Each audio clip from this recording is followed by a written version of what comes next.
Halo, perkenalkan nama saya Alika Maura Ardita dengan NRP 212024-085. Di sini saya akan menjelaskan tentang hasil akhir tentang yang saya rancang selama 1 semester ini di struktur konstruksi 3. Jadi judul proyeknya ini perancangan struktur dan utilitas gedung apartemen 10 lantai plus 3 basement.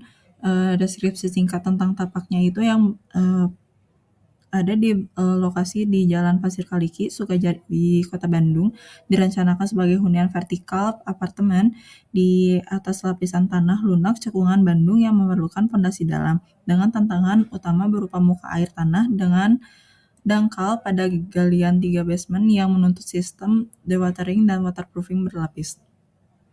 Konsep desain modulnya itu modul struktur yang dengan bentang 7,2 meter dipilih karena memenuhi standar lebar minimal ruang parkir ada 2 sisi 2 kali 2,4 meter beserta jalur sirkulasi kendaraan minimal 6 meter sehingga satu modul dapat mengakomodasi fungsi basement secara efisien sekaligus memberikan fleksibilitas penataan hunian di lantai tipikal. Terus ada eksplorasi massa. Yang pertama ada gubahan massa diawali dari bentuk dasar persegi yang secara bertahap dipotong dan ditransformasi mengikuti geometri tapak hingga menghasilkan bentuk akhir segitiga setinggi 10 lantai dengan void terbuka di tengah massa yang berfungsi sebagai skylight untuk memasukkan cahaya alami ke seluruh lantai. Selanjutnya ada pengaruh terhadap grid dan core. Bentuk massa segitiga mengarahkan penataan grid kolom 7,2 meter yang konsisten mengikuti 3 sisi dominan.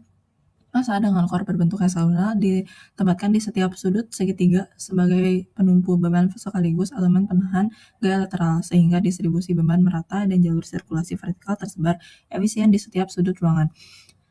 Yang ketiga ada sistem struktur substruktur menggunakan soldier pile sebagai dinding penahan tanah pada 3 lantai basement, sementara superstruktur menerapkan sistem core wall heksagonal masif di lantai sudut yang sekaligus memikul beban gravitasi dan lateral tanpa kolom balok konvensional dengan plat lantai dipertebal sebagai flat slab yang menyalurkan beban langsung ke dinding inti. Yang keempat, ada aksonometri struktur. Gambar aksonometri ditampilkan dalam mode X-ray dengan notasi yang menghasilkan 4 elemen, soldier pile dan basement wall pada substruktur. Yang kedua, core wall heksagonal di tiap sudut sebagai elemen vertikal utama. Yang ketiga, plat lantai flat slab tiap level. Dan 4, void skylight di tengah massa yang menjadi sumbu komposisi struktur bangunan. Selanjutnya ada integrasi jaringan utilitas, air bersih, sistem kombinasi upfit dan downfit, air dipompa ke roof tank, lalu didistribusikan secara gravitasi ke seluruh unit. Yang kedua ada air kotor dan grey water disalurkan melalui shaft pipa di core wall menuju basement, kemudian dialirkan langsung ke riol kota. Yang ketiga ada air hujan ditampung melalui talang atap dan disalurkan via pipa drainase vertikal menuju riol kota di lantai dasar. Yang ketiga ada listrik genset, sumber utama dari PLN dengan genset di basement sebagai cadangan otomatis untuk lift, pompa, dan cahaya darurat. Yang keempat ada sistem AC atau VRV outdoor unit di rooftop dengan indoor unit terdistribusi per hunian memungkinkan pengaturan suhu independen dengan efisiensi energi tinggi. Terus ada jalur evakuasi tangga terintegrasi di core wall heksagonal di tiap sudut massa segitiga memastikan akses evakuasi merata ke seluruh area lantai. Selanjutnya ada detail konstruksinya. Yang pertama ada sistem plat lantai, kita memakai bondai komposit. Bondai komposit itu diletakkan hanya di lantai tipikal, sedangkan di basement memakai plat lantai beton. Terus ada dinding luar. Dinding luarnya tuh kita memakai frame curtain wall yang dipasang pada core wall melalui sistem anchor dan bracket baja, memberikan fasa transparan ringan yang minimalkan beban mati bangunan.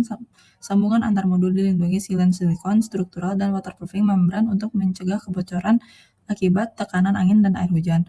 Terus ada dinding dalam menggunakan bata ringan yang disusun dengan mortar tipis dan disambungkan ke core wall untuk menggunakan angkur tanam pada setiap sambungan untuk memastikan kestabilan partisi terhadap beban lateral. Terus ada sistem basement dan waterproofing. Dinding basement menggunakan beton cor di tempat dengan solder pile dengan penahan tekanan tanah dan air pada kedalaman 3 lantai. Sambungan kritis dilindungi water stop PVC pada construction joint, waterproofing membrane pada dinding luar, dan kristalin waterproofing integral pada beton untuk memastikan basement bebas rebesan. Lalu bagaimana rancangan ini diwujudkan di lapangan? Tahapan pembangunan dibagi menjadi 4 fase utama. Yang pertama, pekerjaan persiapan dimulai dengan land clearing, penetapan benchmark sebagai tapak, dan pemasangan saluran drainase keliling. Tower crane ditempatkan di tengah void skylight agar jangkauan merata ke seluruh di sisi masa segitiga. Yang kedua, pekerjaan substruktur, solder pile dipasang mengelilingi tapak sebagai dinding penahan tanah, dilanjutkan penggalian hingga elevasi dasar 3 lantai basement. Setelah mencapai kedalaman yang ditentukan, pelat dan dinding basement dicor di tempat dengan sistem waterproofing integral untuk menahan tekanan tanah dan air. Ketiga, pengecoran struktur atas core wall heksagonal di tiap sudut massa dicor terlebih dahulu menggunakan metode jump form mendahului pekerjaan pelat lantai di sekitarnya. Pelat lantai tipikal menggunakan bondek dengan topping beton, sementara area pertemuan dengan core wall menggunakan flat slab yang dipertebal.